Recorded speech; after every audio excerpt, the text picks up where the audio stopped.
Share market में invest कहाँ करें, ये कैसे डिसाइड करें कि यहाँ पर इन्वेस्ट करना है या नहीं करना? क्या उसके लिए बैकग्राउंड रिसर्च करनी चाहिए? तो सर शेयर मार्केट में दो तरह के इन्वेस्टमेंट्स हैं। एक जनरल ऑडियंस के लिए जो दिन में 1-2 घंटा शेयर मार्केट में डालना नहीं चाहते टाइम, उनके लिए बेस्ट तरीका होता है म्यूचुअल फंड। म्यूचुअल फंड में इंडेक्स म्यूचुअल फंड करके होते हैं, जो एक निफ्टी और एक बैंक निफ्टी करके इंडिसेस है। वो निफ्टी मतलब इंडिया के टॉप 50 कंपनी में इन्वेस्ट करता है। इंडिया ग्रो करेगा तो टॉप 50 कंपनी भी ग्रो करेंगे। इंडिया 12% पे, इंडिया का जीडीपी 8% से बढ़ता है, 7-8%।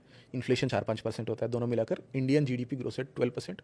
मोटा मोटी आपका इक्विटी भी 12% आपका ग्रो करेगा। तो जनरल इन्वेस्टर के लिए इसमें डाल के छोड़ दीजिए।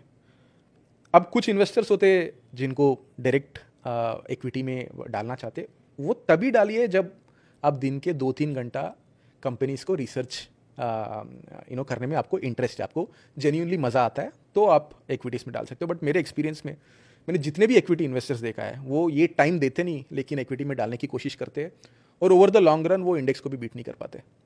तो 99% लोगों के लिए यही एडवाइस है कि आप चुपचाप म्यूचुअल फंड में डालिए, वो ग्रो करता रहेगा। 12%, 12.5% आपको फ़र्क नहीं पड़ेगा, आप डायरेक्टली इक्विटी में डालोगे। आपको 2-3 घंटा बचेगा भी दिन का। आप कोई मूवी देखिए, ये शुभंकर मिश्रा जी का पॉडकास्ट देखिए, तो यू हैव टाइम।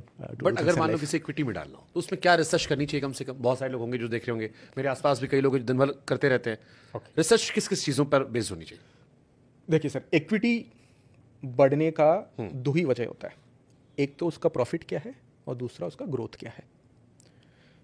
कुछ इन्वेस्टमेंट्स ऐसे होते हैं जो बहुत प्रॉफिटेबल कंपनी से, जैसे रिलायंस है। रिलायंस हर क्वार्टर $1 बिलियन बनाता है, राइट?